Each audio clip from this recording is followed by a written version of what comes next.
Cari fratelli e sorelle, Dear brothers and sisters, the Gospel described for us the great joy the Magi experienced when they saw the star once again, and at the same time how Herod and all in Jerusalem were troubled by their searching. Indeed,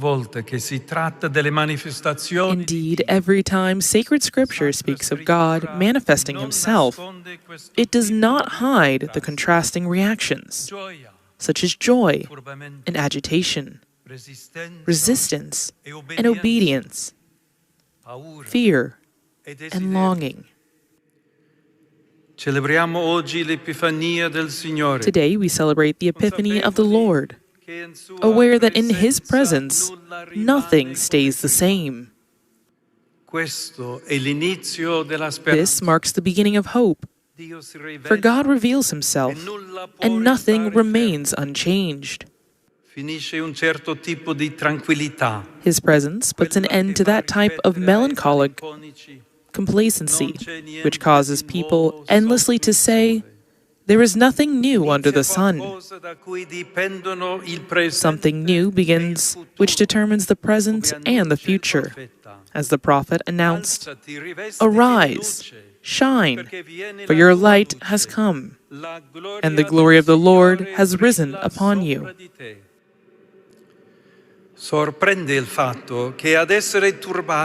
It is surprising that Jerusalem, a city which has witnessed many new beginnings, is troubled. Within the city, those who study the scriptures think they have all the answers, seem to have lost the ability to ask questions and cultivate a sense of longing.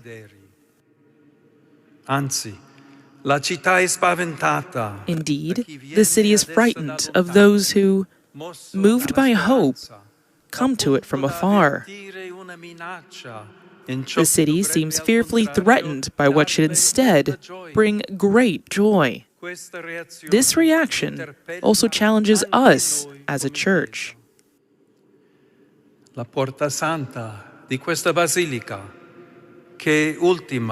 holy door of this basilica, which today is the last to be closed, has seen a stream of innumerable men and women, pilgrims of hope, journeying toward the New Jerusalem, the city whose doors are always open.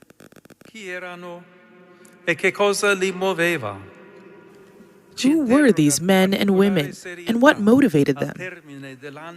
At the end of this Jubilee year, the spiritual searching of our contemporaries, much richer than perhaps we can comprehend, invites us to earnest reflection. Millions of them crossed the threshold of the church. What did they find? What was in their hearts, their questions, their feelings? Yes, the Magi still exist today. They are the people who sense the need to go out and search, accepting the risks associated with their journey, especially in a troubled world like ours that may be unpleasant and dangerous in many ways. The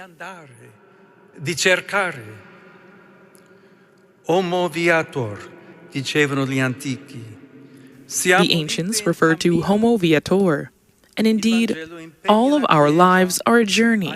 The Gospel challenges the Church not to be afraid of this phenomenon, but to appreciate it and orient it toward God who sustains us.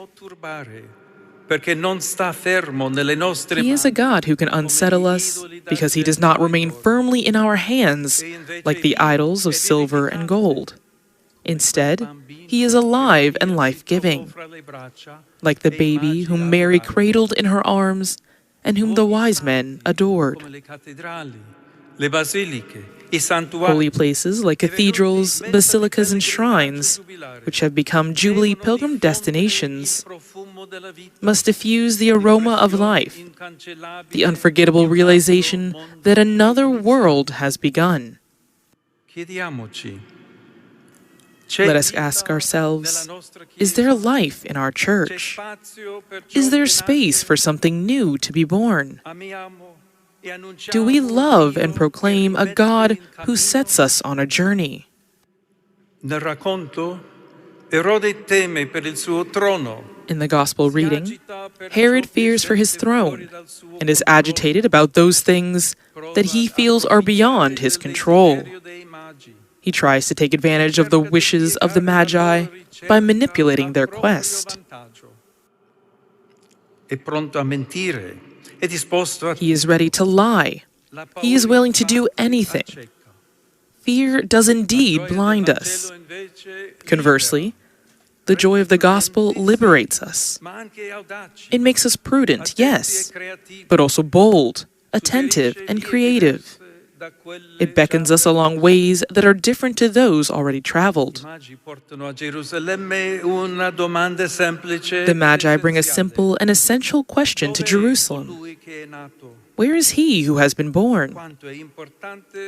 How important it is that those who pass through the doors of the church perceive therein that the Messiah has just been born, that a community gathers in which hope springs forth, and that a story of life is unfolding. The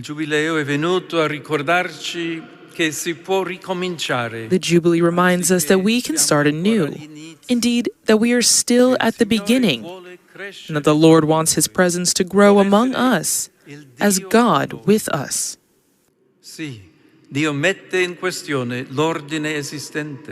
Yes, God challenges the existing order, for He has plans that inspire His prophets even today. God is determined to rescue us from both old and new forms of slavery. He involves young and old, poor and rich, men and women, saints and sinners in His works of mercy and in the wonders of His justice. Although the Lord does so quietly, He already makes His kingdom sprout forth everywhere in the world. How many epiphanies we have been given, and how many more could be given to us. Yet they must lead us away from the intentions of a Herod, from fears that are always ready to be turned into aggression. From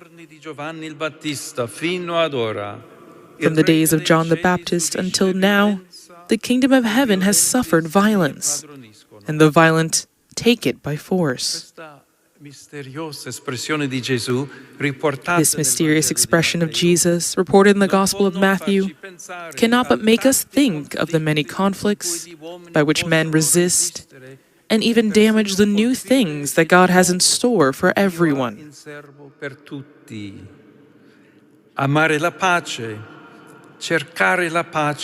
Loving and seeking peace means protecting what is holy, and consequently, that which is newly born like a small, vulnerable, fragile baby.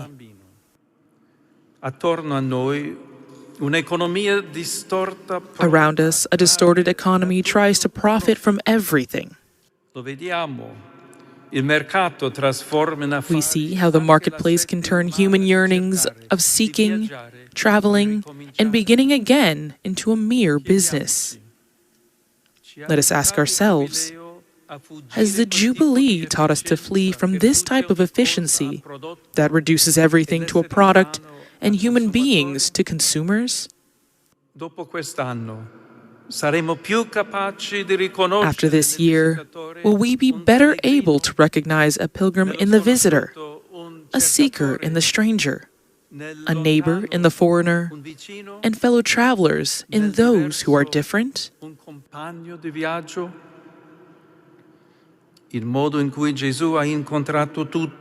The way in which Jesus encountered and allowed Himself to be approached by all people teaches us to value the heart's secrets, which can only be read by Him. With Him, we learn to welcome the signs of the times. No one can sell this to us. The child whom the Magi adore is a priceless and immeasurable good. It is the epiphany of a gift. It does not occur in a prestigious location, but in humble place. E tu, Betlemme, terra di Giuda, And you, Bethlehem, in the land of Judah, are by no means least among the rulers of Judah. How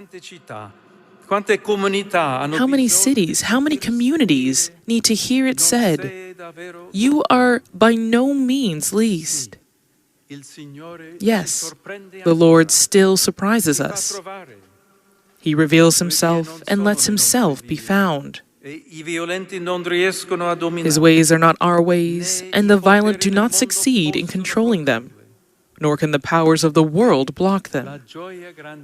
This is the great joy of the Magi, who left the palace and temple behind in setting out for Bethlehem. It is only at that moment that they see the star once again. Thus, dear brothers and sisters, it is wonderful to become pilgrims of hope. It is wonderful for us to continue to be pilgrims together. The faithfulness of God continues to amaze us. If we do not reduce our churches to monuments, if our communities are homes, if we stand united and resist the flattery and seduction of those in power, then we will be the generation of a new dawn. Mary, star of the morning, will always walk before us. In her Son, we will contemplate and serve an extraordinary humanity, transformed not by the delusions of the all-powerful, but by God, who became flesh out of love.